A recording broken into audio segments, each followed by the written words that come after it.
हिमाचल प्रदेश में विधानसभा के चुनाव इस समय पर उफानों पर हैं। एक चरण में हमारे बीच में वोटिंग होनी है और बहुत से प्रत्याशी अपना भाग्य इस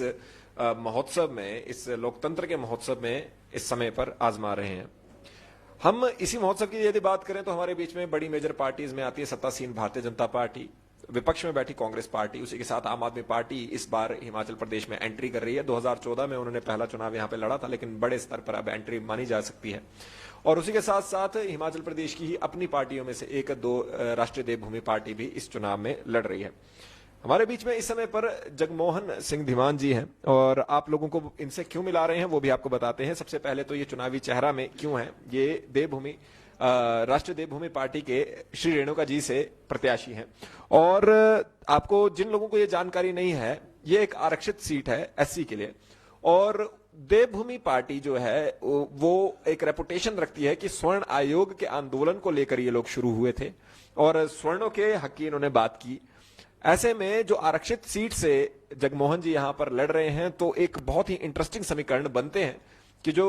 बात ही ऐसे सारे समय पर स्वर्णों के हित की करती रही, वो पार्टी के जो प्रत्याशी हैं आरक्षित सीट से वो किस तरह से यहां पर लड़ रहे हैं। सबसे पहले तो धीमान साहब आपका बहुत बहुत धन्यवाद, आपका स्वागत है लाइव टाइम्स टीवी पर। नमस्कार जी। मैं धीमान साहब सबसे पहले जानना चाहेंगे, पहले तो अपने बारे में बताएं, आप एग्जैक्टली कहां से हैं श्री रेणुका जी विधानसभा क्षेत्र में और क्या करते हैं? मैं ग्राम पंचायत चांडना से हूं और रेणुका चुनाव क्षेत्र मेरा पड़ता है। जी। और रेणुका चुनाव क्षेत्र में मैं इलेक्ट्रिकल एक कॉन्ट्रैक्टर हूं, एक क्लास कॉन्ट्रैक्टर हूं। और मैं मुहार सिरमौर से रेणुका चुनाव क्षेत्र का जी मेरा एड्रेस। मुझे वैसे भी भाई का पहली बार इंटरव्यू है, थोड़ा सा वो भी है, ये साथ में फार्मिंग भी करते हैं, इन्होंने नहीं बताया, लेकिन फिर भी आप लोगों को ये जब अब प्रश्न पे आते हैं सर, जो महत्वपूर्ण प्रश्न है उनकी बात करते हैं। देखिए, जिस पार्टी से आप लड़ रहे हैं उसका नाम है राष्ट्रीय देवभूमि पार्टी और राष्ट्रीय देवभूमि पार्टी का जो रेपुटेशन बनी है वो ये है कि ये स्वर्णों के हक की बात करती है। और जैसे विपक्षी, इनके जो विपक्षी हैं वो भी ये कहते हैं कि ये जो बाकी के समुदाय हैं, खासकर एससी समुदाय, उनको दबाने की बात करती है। अब आप एक आरक्षित सीट से वहां से लड़ रहे हैं, जाहिर सी बात है आप एससी समुदाय से जुड़े हुए व्यक्ति हैं, आपका क्या अनुभव है, आप क्या कहना चाहेंगे? क्या ऐसा है, क्या ये और जाति संप्रदायों को दबाने की बात करती है? नहीं, मैंने इसमें जब इसमें देवभूमि पार्टी में 5-6 महीने से अभी जो मैंने इसके बारे में सर्च किया, जो देखा, तो मैंने इसमें सबसे पहले यही देखा कि ये पार्टी समानता के इसमें कार्य कर रही है। पर हमारे कोई बहुत से लोग जो है, दोनों फरीकान के जो लोग हैं, जो एससी कैटेगरी के है, स्वर्ण कैटेगरी के है, इस कैटेगरी के अंदर जो हमारे लोग दोनों साइड में ना एक डर भय बना हुआ है कि शायद ये हमारे साथ बुरा करेंगे, एससी कैटेगरी वाले करेंगे या भीम आर्मी वाले हमारे साथ करेंगे, ये समाज जो राष्ट्रीय देवभूमि पार्टी। तो मैंने एक मन में फैसला लिया कि एक जो मेरी अपनी जो कास्ट है वो एक धीमान कास्ट से है और बड़ी परिवार से मैं संबंध रखता हूँ। तो मैंने एक फैसला लिया कि भाई मैं इस दूरियों को खत्म करना चाहता हूँ और इन दूरियों को जो दोनों फरीकान घुटन में है और दोनों फरीकान जो दोनों साइड के हमारे ये जो इस तरह की जो चर्चाएं चली है, इस चर्चा के अंदर जो है ना दोनों साइड से जो ना एक दूसरे को डर है। तो मैंने एक फैसला लिया कि देवभूमि पार्टी, हमारी देवभूमि जो हिमाचल प्रदेश है, उसके अंदर कोई भी इस तरह का नहीं हुआ आज तक कि इस तरह किसी के साथ धोखाधड़ी हुई। यहाँ देवभूमि है इस पार्टी में, और इस पार्टी में जितने भी लोग जुड़े हुए धार्मिक लोग हैं और भारत के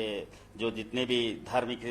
हमारे मंदिर है उनकी सब जो है ना अपनी वो आस्था रखते हैं। और उनके विचार जब मेरे मन में लगे तो मैंने ये सोचा कि ये जो खाई है और इस तरह की घुटन दोनों फरीकान को है, तो मैं चाह रहा एक मेरी कास्ट बीच की है, तो उस कास्ट में जो हमारे राजपूत समुदाय के लोग हैं वो थोड़े ऊपर आते हैं और दूसरे जो कास्ट हमारी जो भीम आर्मी में आती है, तो मैंने एक पुल की तरह कि ऐसे सोचा कि दोनों फरीकान को एक अपना समय और अपना सहयोग दूं और मुझे पूरी उम्मीद है कि एक पुल की तरह मैं इस कार्य को करना चाहता हूं और इस कार्य में मैं मतलब इस बुराइयों को हटाने के लिए मेरे मन में ये बात उठी है और इसलिए मैं इस पार्टी में आज जो है ना इसका कैंडिडेट के रूप में आया हूं। देखिए, एक बात तो इन्होंने बहुत अच्छी कही, बाकी सब चीजें तो बाद में चलती रहेंगी कि बेसिकली जो डिफरेंसेस हैं दोनों कई गुटों के बीच में, जैसे कई स्वर्ण गुट हैं या फिर कई जगह पर हमारे बीच में रिजर्व गुट है, तो उनके बीच में जो एक गैप है उसको ब्रिज करने की ये बात कह रहे हैं। ये तो समझ पाते हैं कि परिपक्वता भी जो बोलने के उससे लहजे से पहली बार शायद इंटरव्यू दे रहे हैं, पहली बार दे रहे हैं, चलिए पहली बार दे रहे हैं, तो उसमें इन्होंने जो कहा है वो जो मुझे समझ आया वो ये है कि दोनों जो दलों को इकट्ठे जोड़ने की, दोनों तरह के लोगों को इकट्ठे जोड़ने की, और वो समानता की बात पे बात करेंगे। पर यहाँ पर धीमान साहब एक और बात रहती है, क्योंकि देखिए जैसे जब भी होता है, मान लीजिए कि हम जब स्वर्णों की बात करते हैं तो देवभूमि पार्टी को एक तरह से बिल्कुल राइट विंगर स्वर्ण तरह से माना जाता है। उसी तरह से ऐसे बहुत से और भी लोग हैं जो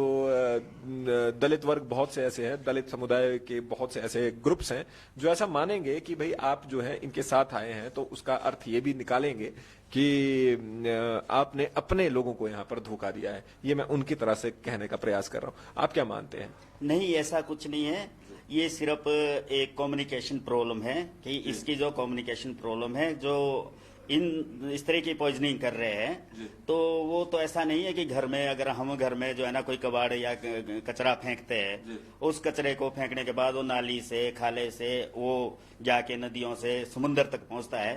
और उसका इतना हो जाता है कि उसका जो है ना प्रदूषण जब घर से स्टार्ट होता है और उस प्रदूषण के अंदर अगर समुद्र में जाता है वो,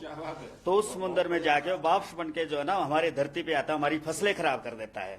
तो मैं ऐसा चाहता हूँ कि ये सारा प्रदूषण जो अभी तक हुआ है, इस तरह का हुआ है, मैंने एक छोटा सा उदाहरण दिया जो मेरे मन में आया,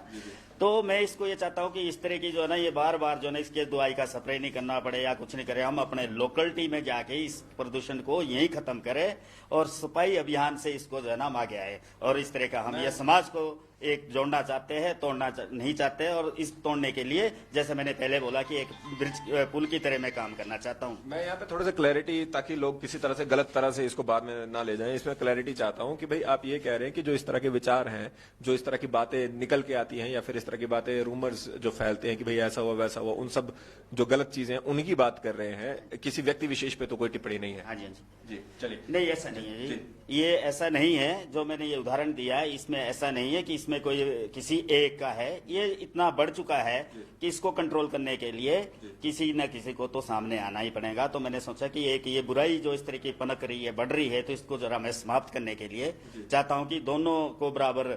समानता का वो मिले और दोनों फ्रीकान जो ना आए, और ताकि इसमें जो ना स्वार्थी लोग जो है, जैसे कि यूं है कि जो चाहते हैं कि भाई इस तरह की जो ना, इस तरह की जो है ना लड़ाई फैले और हमें वोट मिले, इस तरह की लड़ाई फैले और ज्यादा से ज्यादा इसकी बुराई करने लग गए हैं। और इस बुराई को इतनी कर रहे हैं कि इस बुराई के लिए मेरा एक मन में एक जो है ना, कहते हैं कि मैंने प्रभु का नाम लेके अपना भंगाइनी माता है, विजेश्वर महाराज है, रेणुका माता है, मैंने सोचा कि जब भी मैं इसमें टिकट लेने के लिए आया तो पहले मैं सोचा वहाँ आशीर्वाद लेने गया कि मैं ये क्या ठीक करूं या गलत करूं, तो मैंने देवी देवता को, चुड़ेश्वर महाराज है, तो मैंने मन में बात मेरे उठी ये बात कि मैं इसको समाप्त करना चाहता हूं, और इसलिए मैं समानता के लिए जो है ना, समानता के इस जो मुद्दे को लेके आप इस कैंडिडेट के रूप में राष्ट्रीय देवभूमि पार्टी में ज्वाइन किया है। बहुत बढ़िया। जैसे कि यहाँ पर एक बात इन्होंने बहुत अच्छी कही है धमान साहब ने, वो हम आप लोगों को कहेंगे भी। जैसे उन्होंने कहा है कि समानता की बात करेंगे, ना ये दल ना वो दल चाहे जो भी हो, मतलब ना जो वो कास्ट की बात करें, ना ये कास्ट ना वो कास्ट, सभी लोग समान रहे, उसकी ये बात कहे हैं। आपसे बात करके आपके विचार तो बहुत अच्छे हैं, उम्मीद करते हैं इलेक्शन भी आपके लिए अच्छे हो। आपके लिए बहुत बहुत शुभकामनाएं आपको आने वाले चुनावों के लिए। सर, मैं लाइव टीवी का सबसे पहले धन्यवाद करना चाहूंगा कि मैं पहली बार जो है ना जो इंटरव्यू दे रहा, आज तक मैंने कोई इंटरव्यू नहीं दिया है। मुझे इलेक्ट्रिकल नॉलेज है उसके बीच में, और पब्लिक की जो ये आज सुनकर इस तरह की बुराई, जैसे कि लोग सारे जुटों में इकट्ठे हो रहे हैं, बड़े भारी खर्चे कर रहे हैं, गाड़ियों में आ रहे, बसों में आ रहे, और लोग जो है ना परेशान हो रहे हैं, सारी बसें जो है ना बुक हो रही है। उस बस में मैं कईयों बार जब जाता हूं तो मैं जितनी मेरे गाड़ी में कैपेसिटी उतनी मैं, कोई बारिशों से भीग रहे, मैं सोचता हूं कि ये सारा दुरुपयोग हो रहा है। इस दुरुपयोग को अगर रोका जाए और एक समानता के रूप में कोई अगर बीच का रास्ता निकाला जाए, तो सबसे पहले मैं सभी कैंडिडेटों से ये कहता हूं कि इस बुराइयों को खत्म किया जाए, और इस बुराई को खत्म करने के लिए राष्ट्रीय देवभूमि पार्टी ही एक हिमाचल में ऐसी है जिसमें हमारा नेशनल लेवल में एक मैसेज जाएगा कि ऐसा हिमाचल में देवभूमि में इस तरह का जो बुराइयापन करी थी वो समाप्त हो चुकी है। और उसी के लिए हमारे को ये जो है ना, मैं कहता हूं कि आज जो प्रभु की अगर मुझे मेरे को आशीर्वाद मिलता है, मेरे बुजुर्गों का आशीर्वाद मिलता है, मुझे समाज का जो है ना, मेरे माताओं बहनों का आशीर्वाद मिलता है, तो मैं इस बुराई को खत्म करने के लिए जितना भी मेरी शक्ति होगी, जितना भी मेरी सोच होगी, मैं उस बुराइयों को खत्म करने के लिए पार्टी को, देवभूमि पार्टी को देवभूमि के इस मतलब हिमाचल प्रदेश के अंदर काम करना चाहता हूं। आपका बहुत बहुत धन्यवाद धीमान साहब। तो एक बहुत बढ़िया मैसेज यहाँ पर दिया है इन्होंने। जब ये बुराई कह रहे हैं तो ये कह रहे हैं जो डिफरेंसेस यहाँ पर बने हुए हैं अलग अलग गुटों के बीच में, या कोई लोग कुछ स्टेटमेंट दे देते हैं और लड़ाई की सिचुएशन हो जाती है, उस तरह की बात कह रहे हैं। पहली बार इंटरव्यू दे रहे हैं तो अन्यथा ना ले लीजिएगा, मैं पहले ही कह देता हूं। और आप सभी लोग यहाँ पर जुड़े, आप लोगों का बहुत बहुत धन्यवाद। निशांत सूद जी के साथ मेरा नाम है मुकुल देव रक्षपति। जय हिंद।